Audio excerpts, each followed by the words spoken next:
இதில் ஒரு அற்புதமான காலகட்டம் கும்ப ராசிக்கு பிறக்குது. இப்படி சொன்னோடனே கமெண்ட் செக்ஷனில் நிறைய பேர் திட்டுவீங்க. எங்கடா இப்படியெல்லாம் ஆரம்பிச்சிட்டிங்க, எல்லாம் நல்லது நடக்குது நல்லது நடக்குறீங்க, இன்னும் ஒரு நல்லது கூட நடக்கலை, பல கஷ்டங்களை அனுபவித்த ராசி அப்படி இப்படின்னு சொல்லுவீங்க. ஆனால் உண்மையை சொல்லணும்னா கும்பராசி மாதிரி கஷ்டப்பட்டவங்களும் கிடையாது, கும்பராசி மாதிரி முன்னாடி நல்லா இருந்தவங்களும் கிடையாது அப்படின்னு தான் சொல்லணும். நிறைய பேர் சொல்லலாம், சார் கும்பராசியில் எங்கே சார் நல்லா இருந்தோம் அப்படிங்கிறீங்க. ஒரு 50 வருடங்களை தொட்டவர்களை கண்டிப்பாக நீங்கள் செக் பண்ணி பாருங்கள். அவங்களோட காலகட்டம் நீங்களாம் எதிர்பாராத அளவு சந்தோஷமாக அந்த காலகட்டங்களாக இருக்குது. வாழ்க்கைன்னா எப்படி இருக்கணும் அப்படின்னு கும்பராசிக்காரரை பார்த்து பொறாமையான காலகட்டங்கள்லாம் நிறையா பேர் இருக்குது. அந்தளவுக்கு அற்புதமான காலகட்டங்கள் கிரக பயிற்சிகள் இருந்த சில நாட்கள்லாம் தாண்டிட்டீங்க. இப்போ சில கஷ்டங்கள் இருக்கீங்க. இந்த கஷ்டங்களும் தாண்டி மறுபடியும் அந்த நல்ல காலகட்டத்துக்கு வர போகிறீங்க. சரி, இப்படி தான் நிறைய பேர் சொல்கிறாங்க. ஆனால் இன்னும் வந்த மாதிரி தெரியலையே. உங்களுக்கு இன்னும் 2 வருஷம் பக்கமாக டைம் இருக்குது சார். 2 வருஷம் கழிச்சு தான் உங்களுக்கு அந்த அளவுக்கு அவுட்புட்டே கொடுக்க முடியும். காரணம் என்ன அப்படின்னா, இப்போ நீங்கள் பாதத்தில் இருக்கீங்க. பாதத்தில் இருக்கும்போது உங்களுக்கு சின்ன சின்ன விஷயத்தை பாடம் கற்பிக்க போகுது. இந்த பாடம் எப்படி இருக்கும் அப்படின்னா, யார் யாரெல்லாம் நீ நம்புனியோ அவன்லாம் உனக்கு துரோகி அப்படிங்கிறத உங்களுக்கு உணர்த்தும். யார் யாரெல்லாம் நீ துரோகின்னு நினச்சியோ அவன்லாம் உன்னை ஓரளவுக்கு தான் சண்டை போட்டுருக்கான், அவன்லாம் உனக்கு ஸ்ட்ரெயிட் ஃபார்வர்டாக வந்திருக்கான்னு தெரிய வைக்கும். எதெல்லாம் நீ பெருசுன்னு நினச்சியோ அதெல்லாம் டம்மி அப்படிங்கிற ஒன்று தெரிய ஆரம்பிக்கும். எந்த பணம் உன்னை காப்பாற்றணும்னு நினச்சியோ அந்த பணம்லாம் சும்மா அப்படிங்கிறத உனக்கு காட்ட வச்சிடும். சனிப்பயிற்சி அப்படிங்கிறது உங்களுக்கு வாழ்க்கையில் மிகப்பெரிய தத்துவத்தை உணர்த்தக்கூடியது. சனிப்பயிற்சி முடிஞ்சு அப்படின்னா ஒரு டேலண்டட் பர்சனாக மெச்சூர்டு பர்சனாக ஆகிடுவான். வாழ்க்கையில் எப்படி இருக்கணும் எப்படி இருக்கக்கூடாதுங்கிறதெல்லாம் அவனே சொல்லுவான்.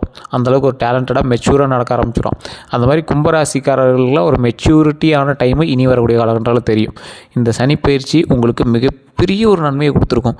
அது மட்டும் இல்லாமல் இனி வரக்கூடிய காலகட்டங்கள் உங்களுக்கு மிகப்பெரிய பாவ விமோச்சனத்தை கொடுக்க போகுது அப்படின்னு தான் சொல்லணும். சரி, என்ன சார் நன்மை கொடுத்துச்சு அப்படின்னா, சனிப்பயிற்சி முடியும் போது தான் உங்களுக்கு அதுக்கான அவுட்புட் தெரிய ஆரம்பிங்க. மாசி மாதம் முடிஞ்சு பங்குனி மாதம் பிறந்துருச்சு. இந்த பங்குனி மாதத்தில் கும்பராசினர் கிடைக்கக்கூடிய பலன்களும் பரிகாரங்கள், அது மட்டும் இல்லாமல் எதெல்லாம் நீங்கள் கவனமாக இருக்கணும், அது மட்டும் இல்லாமல் வழிபட வேண்டிய தெய்வம், ஜோதிட ரீதியான சில விஷயங்கள் எல்லாத்தையுமே நான் உங்களுக்கு சொல்ல போகிறேன். சார் நீங்கள் லோக்கல்லையே ஜோதிடம் பாருங்கள், தயவு செய்து சொல்கிறேன். ஏன்னா காரணம் என்னென்னா, நிறைய பேர் ஃபோன் பண்ணிட்டு வெயிட் பண்ண மாட்டேங்கிறீங்க. ஏன்னா நிறைய பேர் வெயிட் பண்ணிகிட்ருக்காங்க. அதனால் கொஞ்சம் வெயிட் பண்ணி தான் நீங்கள் ஃபோனை அட்டன் பண்ணி பேசுவாங்க, அப்பாயின்மெண்ட் கொடுப்பாங்க. தயவுசெய்து நீங்கள் லோக்கலில் ஜோதிடம் பாருங்கள். இல்லை சார் அங்கே ஒன்றும் சாட்டிஸ்ஃபையாக இல்லை அப்படிங்கிறீங்க, நீங்கள் வாட்ஸ்அப் மூலமாக எங்களுக்கு தொடர்பு கொள்ளுங்கள். அப்பாயின்மெண்ட் கொடுப்பாங்க. அப்பாயின்மெண்ட் ஃப்ரீயாக இருக்கும்போது நீங்கள் பேசிக்கலாம். தயவுசெய்து நீங்கள் தப்பாக நினைக்க வேண்டாம். நிறைய பேர் ஃபோன் பண்ணுறதுனால சிலருக்கு ஒரு 3-4 மணி நேரம் ஆகிடுது, அப்படி இல்லைனா ஒரு நாளே கூட ஆகிடுது. அதனால் நம்ம தெளிவாகவே சொல்லிடுறோம். ஏன்னா இப்போ கீழே கொடுத்துருக்க நம்பர் பார்த்திங்கன்னா, ஜோதிடர்களுக்கு ஆசான், ஒரு 200 ஜோதிடர்களுக்கு ஆசான் அவர். ஸோ குருகுலம் மாதிரி வச்சுருக்காங்க. ஸோ அவர் தான் ஜோதிடம் பார்த்து சொல்கிறாங்க. ஏன்னா நீங்கள் ஒரு டைம் நீங்கள் ஜோதிடம் விட்டு பார்த்துட்டீங்க அப்படின்னா அவரை விடவே மாட்டீங்க. வாரம் ஃபோன் பண்ண ஆரம்பிச்சிருங்க, இதை பண்ணலாமா அதை பண்ணலாமா அப்படின்னு. அந்தளவுக்கு உங்களுக்கு அக்யூரேட்டாக இருக்கும் எல்லாமே. இவங்க சும்மா இப்போ கற்றுக்கிட்டு ஜோதிடம் சொல்கிறீங்களா, கற்றுக் கொடுக்குறவருக்கு அவங்க. ஸோ அதனால் நீங்கள் கொஞ்சம் பொறுமையாக நிதானமாக பண்ணிங்க அப்படின்னா உங்களோட வாழ்க்கையில் நீங்கள் ஒரு மிகப்பெரிய பலன் அடைஞ்ச மாதிரி உங்களுக்கே தெரியும். அதுக்கான சாட்டிஸ்ஃபேக்ஷன் உங்களுக்கே தெரிய ஆரம்பிக்கும். நான் நிறைய வீடியோக்களில் சொல்லியிருக்கேன், நிறைய எக்ஸாம்பிள் சொல்லியிருக்கேன். குழந்தை பிறக்கிறதுக்கு முன்னாடியே இது எந்த டைமில் பிறக்குங்கிறது அக்யூரேட்டாக கணிச்சார், அதுக்கே ரொம்ப பெரிய ஃபேமஸ் ஆகிட்டார் அப்படின்னு சொன்னோம் பார்த்தீங்களா. ஸோ அந்தளவுக்கு ஒரு பிரபல ஜோதிடர் நம்பர் தான் கொடுத்துருக்கேன். இதில் சில கிரகங்களோட குறிப்பிட்ட கால இடைவெளி ஒரு ராசியிலிருந்து மற்றொரு ராசிக்கு பயிற்சி ஆகும். இந்த பயிற்சி ஆகும்போது 12 ராசிகளும் அதோட தாக்கத்தை கண்டிப்பாக அதோட தாக்கம் கண்டிப்பாக கொடுக்கும். இந்த சூரிய பயிற்சி, சனி பயிற்சி இதெல்லாம் நடைபெற்ற நிலையில் அதோட தாக்கம் எப்படி இருக்கும், இந்த ராசிக்கு எப்படி இருக்க போகுது, பங்குனி மாதத்தில் பிறந்த இந்த ராசிகளுக்கு எப்படி அமைய போகுது அப்படிங்கிறதான் இப்போ நான் சொல்ல போகிறேன். இந்த பங்குனி மாதத்தில் கும்பராசிக்கு சூரியனோட பயிற்சி பிறக்கும்போது பங்குனி மாதத்தில் சில ராசினருக்கு அற்புதமான மாற்றத்தெல்லாம் கண்டிப்பாக கொடுத்துருக்குங்க. பங்குனி மாதத்தில் பங்குனி உத்திரம், இந்த ஸ்ரீரவமி, இந்த ராமநவமி, அதே மாதிரி சில முக்கியமான நாட்கள்லாம் இருக்குது. அதில் இந்த ராசினருக்கு அன்னையிலேருந்து சின்ன சின்ன மாற்றங்களும் ஏற்பாடுகளும் நடக்க போகுது. அதில் முக்கியமான தெய்வங்கள்னு சொல்லக்கூடிய முருகர், அனுமான், பெருமாள், ராமர் இதெல்லாம் விசேஷமான நிறைந்த இந்த மாதம் உங்களுக்கு நிறைவான மாதமாக அமைய போதா இல்லை எப்படி இருக்க போகுது அப்படிங்கிறது பார்க்கலாம். கும்பராசிக்கு இல்லைன்னா கும்ப லக்கினக்காரர்களுக்கு ஒரு 7ஆம் அதிபதியான சூரியன், ஸ்தானாதிபதி அப்படின்னு சொல்லக்கூடியவர் 7ஆம் அதிபதியான சூரியன் 2ஆம் இடத்துல மாதம் முழுவதும் 2ஆம் இடத்துல இருக்கிறாருங்க. அதாவது ராசிநாதனுக்கு 7ஆம் அதிபதியை இணைந்திருக்கிறார். கணவன் மனைவி இருவரும் பார்த்திங்கன்னா ஒருவரை புரிந்து கொள்ளக்கூடிய மாதமாக இருக்கும். அதாவது இத்தனை நாட்கள் நீங்கள் சண்டை போட்டிருப்பீங்க, எல்லாம் மனசுக்குள்ளேயே வச்சு ஒரு மாதிரி மூவ் பண்ணிகிட்ருப்பீங்க. அந்த மாதிரி இருக்கிறவங்களாம் கொஞ்சம் புரிஞ்சுக்கிறதுக்கான காலகட்டத்தை கொடுக்கும். உங்களுக்கு சின்ன சின்ன கஷ்டங்கள் இருந்தாலும் அந்த கஷ்டங்கள் எல்லாமே தீர்க்கக்கூடிய ஒரு காலகட்டம். அது யார் மூலமாக உங்களுக்கு ஒரு சாட்டிஸ்ஃபேக்ஷன் கிடைக்குன்னா, கணவன் மனைவிக்கிடையே எதிர்பாலினத்தவர் உங்களோடு இணைந்திருக்கக்கூடிய தம்பதியினரிடையே உங்களுக்கு அந்த பிரச்சனைகள் விலகுங்க. இது நீங்கள் மைண்டில் நல்லாவே ஞாபகம் வச்சுக்கணும். அதே மாதிரி இந்த ராசிக்காரர்களுக்கு கணவன் மனைவிக்குள்ளே அந்யோன்யம் அதிகரிக்கக்கூடிய ஒரு காலகட்டமாக அமையுது. வேலைவாய்ப்புன்னு பார்த்தா குடும்ப நலன், குடும்ப மேன்மை அதிகரிக்கும். இந்த இந்த எந்த விஷயத்தில் நீங்கள் உள்ளே போனீங்கனாலும் சரி, எந்த விஷயத்தில் நீங்கள் உள்ளே போனீங்க அப்படின்னாலும் சரி, ஒரு முறைக்கு 2 முறை யோசித்து செய்யுங்க. இந்த காலகட்டம் உங்களுக்கு யோசித்து செயல்படக்கூடிய ஒரு காலகட்டமாக அமையுது. அதே போல் உறுதித்தன்மை உங்களுக்கு கண்டிப்பாக வேணும். நீங்கள் இதை பண்ண போகிறோம் அப்படிங்கிறத நீங்கள் முன்னாடியே பிளான் பண்ணி வச்சுக்கணும். டக்கு டக்குன்னு எதையும் முடிவெடுத்துடாதீங்க. ஒரு டைம் 2 டைம் யோசிங்க. இந்த துறைக்கு இதுக்கு மேலே சாதிக்க முடியாது அப்படிங்கிற அளவுக்கு உங்களோட தொழில் உங்களுக்கு கை கொடுக்கக்கூடிய ஒரு காலகட்டமாக உங்களுக்கு அமைய போகுது. அந்த துறையில் இவ்வளோ தான் வருதுங்க, இதுக்கு மேலே என்ன பண்ணுறதுன்னு எனக்கே தெரியல அப்படிங்கிற மாதிரி நீங்கள் யோசிப்பீங்க. ஆனால் வருமானம் போதியதாக இருக்கா அப்படின்னு கேட்கும்போது உங்களுக்கு கொஞ்சம் டவுட்டாக தான் இருக்கும். அது போக போக தான் சரியாகும். இன்னும் கைக்கு மீறி பணம் இன்னும் வரல. கடன்கள் இன்னும் உங்களுக்கு தீராமல் இருக்குது. அந்த கடனை கொஞ்சம் சரி பண்ணுறதுக்கான வழியை பாருங்கள். புதிதாக சிலருக்கு வேலை உருவாக்கக்கூடிய ஒரு காலகட்டம். வேலை கண்டிப்பாக கிடைக்கும். அதனால் நீங்கள் அதை நினச்சி குழம்ப தேவையில்லை. தொழிலில் இருக்கக்கூடிய ஏற்றங்கள் எப்படி இருக்குது அப்படின்னு பார்த்தீங்கன்னா, புதுசாக ஆரம்பிக்கக்கூடிய தொழில்கள் எல்லாமே நன்றாக இருக்குங்க. ஆனால் கொஞ்சம் யோசித்து செயல்பட வேண்டிய காலகட்டமாக இருக்குதுங்க. வியாபாரத்தில் இதுவரைக்கும் சுணங்கி போயிருந்தவங்க எல்லாருமே இனி உற்சாகமாக செயல்படக்கூடிய அமைப்பு கண்டிப்பாக இருக்குது. ஆரோக்கியம் நல்லா இருக்குங்க. 60 வயசுக்கு மேற்பட்டவர்களுக்கு கூட அற்புதமான காலகட்டமாக இருக்க போகுது. நல்ல மருத்துவ ஆலோசனை, நல்ல மருந்துகள் உங்களுக்கு கண்டிப்பாக கிடைக்கும். மருத்துவ முறைகளும் பலிக்கும். உடம்பு கொஞ்சம் ஆரோக்கியமாக வச்சுக்கணும். அதுக்கு தகுந்த மாதிரி உணவுப் பொருட்கள் நீங்கள் கண்டிப்பாக எடுத்துக்கணும்.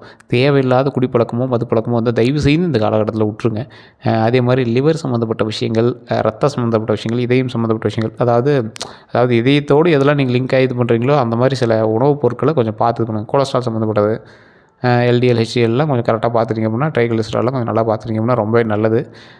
ரத்தம் சம்மந்தப்பட்ட விஷயத்தில் கொஞ்சம் ஜாக்கிரதையாக இருங்க. டெய்லி எக்ஸசைஸ் பண்ணுங்கள், வாக்கிங் போயிட்டு வாங்க. அது ரொம்ப ஒரு நல்ல மாற்றத்தையும் நல்ல ஒரு முன்னேற்றத்தையும் கொடுக்கும். அதே மாதிரி உங்களுக்கு எந்தெந்த விஷயத்தில் நல்ல மாற்றம் இருக்குது அப்படின்னா, சிலருக்கு கொடுத்த வாக்குகள் நிறைவேறக்கூடிய யோகம்ங்க. கடந்த காலத்தில் நிறைய விஷயங்கள் செய்ய முடியாமல் உங்களுடைய பேர் கெட்ட பேராக இருக்கும். நீங்கள் ஒரு விஷயம் ட்ரை பண்ணியிருப்பீங்க, ஆனால் அதுக்கு செய்ய முடியாமல் போயிருக்கும். அதுக்கு காரணம் நீங்களாகவும் இருக்க மாட்டீங்க.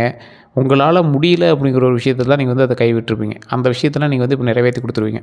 சார் ஒருத்தருக்கு செக்யூரிட்டி கொடுத்துருந்தேன், அவன் பண்ண முடியாமல் இருந்தான், அவன் பண்ணாததுக்கு தான் தேவையில்லாமல் என் பேர் டேமேஜ் ஆயிருந்துச்சு. இனி வரக்கூடிய காலகட்டத்தில் உங்களோட பேரும் புகழும் மேன்மை அடையும். அதே போல் இழந்த நற்பெயர் எல்லாமே திரும்ப பெறக்கூடிய ஒரு நல்ல காலகட்டமாக இருக்க போதுங்க. உங்களுக்கு நல்ல பேர் மறுபடியும் கிடைக்கும் அப்படிங்கிறது உறுதியாக சொல்லலாம். எந்த அளவுக்கு உங்களை டேமேஜ் பண்ணாங்களோ அந்தளவுக்கு உங்களை மேலே தூக்கி பேசுவாங்க. உங்களுடைய மாற்றங்கள் வெளிப்படையாக மற்றவர்களுக்கு தெரியக்கூடிய வகையில் நடந்துக்குவீங்க. அது நல்ல வாய்ப்புகளும் உங்களுக்கு கிடைக்கும். நல்ல வாய்ப்புகள்லாம் கிடைக்க ஆரம்பிக்கும். அதை முன்னாடி கொண்டு காட்டுற அளவுக்கு உங்களுக்கு நல்ல வாய்ப்புகள் உங்களுக்கு இருக்க ஆரம்பிக்கும். முன்னேற்றம் எந்த அளவுக்கு இருக்கும் அப்படின்னா, நல்ல பாசிட்டிவான மாதமாக தான் இந்த மாதம் இருக்குதுங்க. பெண்களுக்கு குடும்ப கலவையான அதாவது பெண்களுக்கு குடும்பம் கலவையான ஒரு விஷயமா இருக்கும்.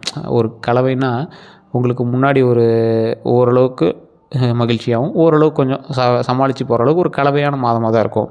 அதே மாதிரி இந்த வருஷம் அப்படிங்கிறது இந்த பங்குனி மாதத்துலேருந்து இன்னும் 1 வருட காலங்களுக்கு பரிபூர்ணமான கவலைகள் நீங்கக்கூடிய ஒரு நேரமாக அமையுதுங்க. கவலைகள் அப்படிங்கிறது ரொம்ப நாட்களாக உங்களுக்கு இருந்துடும். குழந்தை இல்லாமல் இருக்கிறவங்களுக்கு குழந்தை பிறக்கிறதுக்கான ஒரு காலகட்டமாக, திருமணம் ஆகாமல் இருக்கிறவங்களுக்கு திருமணம் ஆகக்கூடிய ஒரு காலகட்டமாக, அந்த கவலைகள் நீங்கக்கூடிய ஒரு காலகட்டமாக, எதிர்பார்த்து காத்துட்டு இருந்தது, தவிச்சிட்டு இருந்தது, அந்த மாதிரி விஷயங்கள் எல்லாமே சரியாகக்கூடிய ஒரு காலகட்டமாக அமையுதுங்க.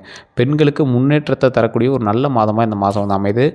அது மட்டும் இல்லாமல் இந்த காலகட்டம் எல்லா வகையான துன்பங்களும் நீங்கி நன்மைகள் பெறக்கூடிய ஒரு நல்ல காலகட்டமாக வரப்போகுதுங்க.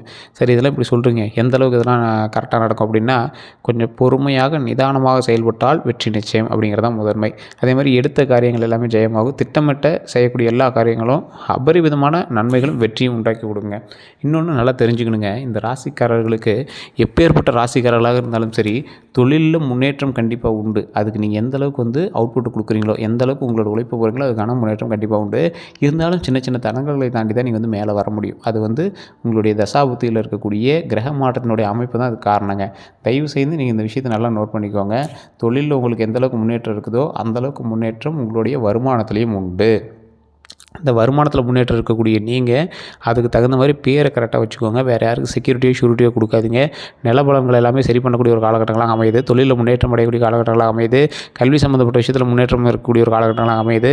எப்பேற்பட்ட ராசியாளர்களாக இருந்தாலும் இனி வரக்கூடிய காலகட்டங்களில் கொஞ்சம் பொறுமையாக நிதானமாக பண்ணுங்கள். குலதெய்வ வழிபாடு ரொம்பவே மேன்மையை கொடுக்க போகுது. அதே மாதிரி இதுவரை நீங்கள் செய்து கொண்டிருந்த தொழில் கொஞ்சம் பொறுமையாக நிதானமாக பண்ணும்போது அதில் இன்னும் கொஞ்சம் வெற்றி அதிகமாக கொடுக்க போகுது. அதோட பீக்கு, சார் இந்த தொழில் இன்னும் நான் பெருசு பண்ண போகிறேன், இந்த தொழில் இன்னும் பிரான்ச் அதிகப்படுத்த மேன்மைப்படுத்த போகிறேன், இந்த தொழில் இன்னும் லாபம் எடுக்க போகிறேன் அப்படிங்கிற அளவுக்கு நீங்கள் வந்து அந்த தொழிலை முன்னேற்றி கொண்டு வர போகிறீங்க. ஸோ இதெல்லாம் நீங்கள் ஓவராலாக தெரிஞ்சுக்கணும் அப்படின்னா தனிப்படையாக ஜாதகம் தான் பார்க்கணும். கீழே ஒரு நம்பர் கொடுத்துருக்கேன், டிஸ்கிரிப்ஷன் நம்பருக்கு, ஸ்க்ரீனிங் நம்பருக்கு. உங்களுடைய பிறந்த தேதி, பிறந்த நேரம், பிறந்த ஊர், இது 3 சொன்னீங்க அப்படின்னா ஆட்டோமேட்டிக் உங்களோட டீட்டெயில்ஸ் எல்லாமே இங்கே சொல்லிடுவாங்க. ஜஸ்ட் நீங்கள் வந்து ஃபோன் மூலமாகவே உங்களோட ப்ராப்ளத்தை சால்வ் பண்ணிக்கலாம். வெளிநாட்டில் இருக்கீங்க, வாட்ஸ்அப் மூலமாக நீங்கள் வந்து தொடர்பு கொள்ளலாம். எல்லோருக்கும் நன்றி நண்பர்களே.